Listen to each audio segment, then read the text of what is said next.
तो उस world record को बनाने में कितना वक्त लगा है और कौन कौन सी चीज़ें आपके पास है जिसको लेकर के वर्ल्ड रिकॉर्ड जो है वो बना है, खास चीज़ें? भगवत गीता का बना हुआ है, उसके बाद कैरम बोर्ड का बना है, फिर ये जो ब्रेल में मैंने हनुमान चालीसा ये की है उसका बना है। मैं 2008 से ये अलग अलग कलेक्शंस कर रही हूँ। सबसे पहला मेरा कलेक्शन था कीरिंग कलेक्शन।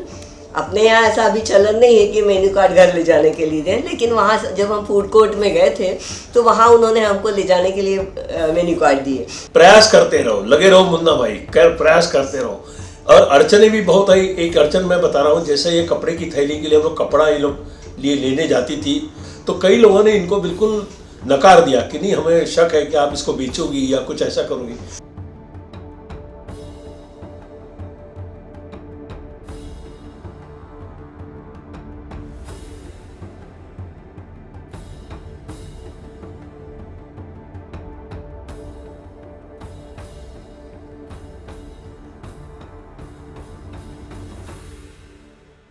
रायपुर की शुभांगी आप्टे ने काफ़ी अनोखे कलेक्शंस किए हैं और इन्हीं कलेक्शनों की वजह से उन्हें 130 वर्ल्ड रिकॉर्ड हासिल हुए हैं। हमारे साथ शुभांगी जी मौजूद हैं, उनसे बात करते हैं। मैम, किस तरह के आपने कलेक्शन किए हैं और आपने छोटी सी भगवत गीता भी रखी हुई है, ब्रेल लिपि में हनुमान चालीसा भी छपवाया है, तो किस तरह के और अनोखे आप कलेक्शन जो है वो आपके पास उपलब्ध है? मैं पहले तो आप सबको मेरा नमस्कार। मैं 2008 से ये अलग अलग कलेक्शंस कर रही हूँ। सबसे पहला मेरा कलेक्शन था कीरिंग कलेक्शन। उस समय मैंने 3500 कीरिंग इकट्ठा की थी और जब कीरिंग इकट्ठा कर रही थी उस समय ऐसा कुछ भी नहीं था कि ये कलेक्शन यहाँ तक पहुँच जाएगा। लेकिन जैसे बोलते हैं ना, जहाँ चाह होती है वहाँ राह भी निकलती है। और दूसरा, जब कीरिंग कलेक्शन कर रही थी तो कुछ लोगों ने मुझे विजिटिंग कार्ड दिए कि आप हमारा विजिटिंग कार्ड रख लीजिए, बाद में हमारे यहाँ आके ले जाइए। तो उससे फिर विजिटिंग कार्ड शुरू हुए। फिर जब मैं ज्वेलर्स के यहाँ गई तो ज्वेलर्स बोलते थे हमारी पर्सेस का आप कलेक्शन क्यों नहीं कर रही हैं। तो फिर मैंने ज्वेलरी पर्सेस का कलेक्शन किया। फिर हम लोग दुबई गए हुए थे, उस समय वहाँ पे मेन्यू कार्ड जो है वो आपको दे देते हैं। अपने यहाँ ऐसा अभी चलन नहीं है कि मेन्यू कार्ड घर ले जाने के लिए दें, लेकिन वहाँ जब हम फूड कोर्ट में गए थे तो वहाँ उन्होंने हमको ले जाने के लिए मेन्यू कार्ड दिए। और जब हम लोग वहाँ से निकले तो हम लोगों के हाथ में करीब करीब 20 से ऊपर मेन्यू कार्ड जमा हो गए थे। तो फिर बेटा बोला कि मम्मी ये भी आप कलेक्शन क्यों नहीं करते। फिर वो कलेक्शन किया। ऐसा करते करते करते मेरे करीब करीब 2015 तक 80 से ऊपर भी रिकॉर्ड हो गए थे। फिर बाद में मैंने एक हमारे परिचय थे, उनकी बेटी ने, जब मैं कीरिंग कलेक्शन कर रही थी उस समय वो छोटी भगवत गीता मेरे को लाके दी और उसने मेरे को ये कहा कि आंटी ये आपके कुछ काम आ सकती है क्या। तो मैंने कहा ये काम आ सकने की बात ही नहीं है, ये अपने आप में एक अनोखा कलेक्शन है और ये तो हमारा ग्रंथ है, धार्मिक ये है। तो फिर उस समय से ये ख्याल आया कि मिनिएचर का भी कलेक्शन करना चाहिए और फिर मैंने उस दिशा में कार्य शुरू किया।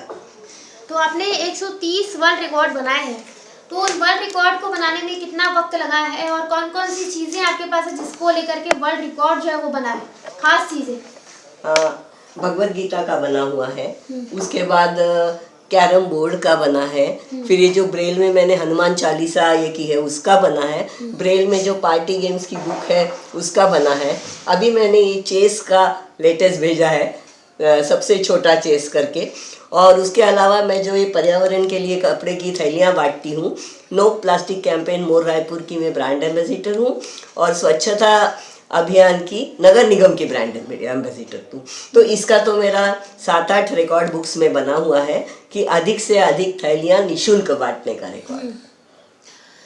सर आप बताइए, मैम ने इतनी मेहनत की है, 30 वर्ल्ड रिकॉर्ड इन्होंने हासिल किए हैं, कितनी मेहनत लगी, आपने कितना सपोर्ट किया? देखिए, हर एक सफल व्यक्ति के पीछे उसके घर वालों का बहुत सपोर्ट रहना या आधार रहना जरूरी रहता है।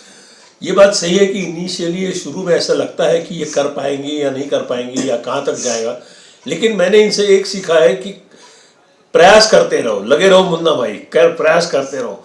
और अड़चने भी बहुत आई। एक अड़चन मैं बता रहा हूँ, जैसे ये कपड़े की थैली के लिए हम लोग कपड़ा ये लोग लिए लेने जाती थी, खासकर अपने यहाँ जितने ये टेलर्स लोग हैं उनके पास, तो कई लोगों ने इनको बिल्कुल नकार दिया कि नहीं, हमें शक है कि आप इसको बेचोगी या कुछ ऐसा करोगी। तो इन्होंने कहा कोई बात नहीं, आप मेरा कलेक्शन का डिस्ट्रीब्यूशन यहाँ पे है, मैं वितरण करने वाली हूँ, आप आ जाइए। आज वही जो टेलर्स हैं जिन्होंने इनको अपमानित किया था या निकाला था, आज वो फोन कर करके घर बुलाते हैं हमको, इनको, और अच्छे से चाय पानी देके कपड़े का जो बचा हुआ कतरन है वो देते हैं। तो ऐसा होता है, अगर आप अच्छा काम करते रहोगे तो शुरू में तो अड़चनें आती है, और मैं इनको इसलिए सैल्यूट करता हूँ और सलाम करता हूँ कि सभी अड़चनें आने के बावजूद भी इन्होंने बहुत अच्छी तरीके से किया और काम किया और कंटिन्यूस करते रहेगी। और इससे क्या होता है कि आप में पॉजिटिव इच्छा शक्ति रहती है, आप में के दिमाग में गलत विचार नहीं आते, निगेटिविटी नहीं आती। आपने अगर देखा होगा तो हमारे घर में टीवी भी नहीं है, हम लोग टीवी देखना बंद कर दिया क्योंकि वही पुराने सीरियल और वही सब रोना गाना। तो हम लोग पॉजिटिव सोचते हैं, दोनों अच्छी तरह से घूमते हैं और अपने स्वास्थ्य का ख्याल रखते हैं। ये खुद सुबह मॉर्निंग वॉक करती हैं, मैं भी प्राणायाम वगैरह करता हूँ। तो जितना आप पॉजिटिव सोचोगे उतना स्वस्थ भारत, स्वच्छ भारत के लिए ये उपयोगी है। ठीक। तो जैसे कि जहाँ चाह होती है वहाँ राह होती है, और यही जो बातें हैं वो शुभांगी आप्टे के जीवन में जो है ताल्लुक रखती है जीवन से। और जैसे कि इन्होंने बताया कि काफ़ी सारी मुश्किलें आई और उसके बाद फिर जो है वर्ल्ड रिकॉर्ड बना है। 130 वर्ल्ड रिकॉर्ड हासिल करना वाकई में अपने आप में एक बड़ी बात है जिसे इन्होंने हासिल किया है, और काफ़ी युवाओं के लिए, काफ़ी उम्र दराज महिलाओं के लिए भी रायपुर की जो शुभांगी आप्टे है वो प्रेरणा स्रोत है। कैमरामैन लखन शर्मा के साथ सुप्रिया पांडे, IBC 24 रायपुर।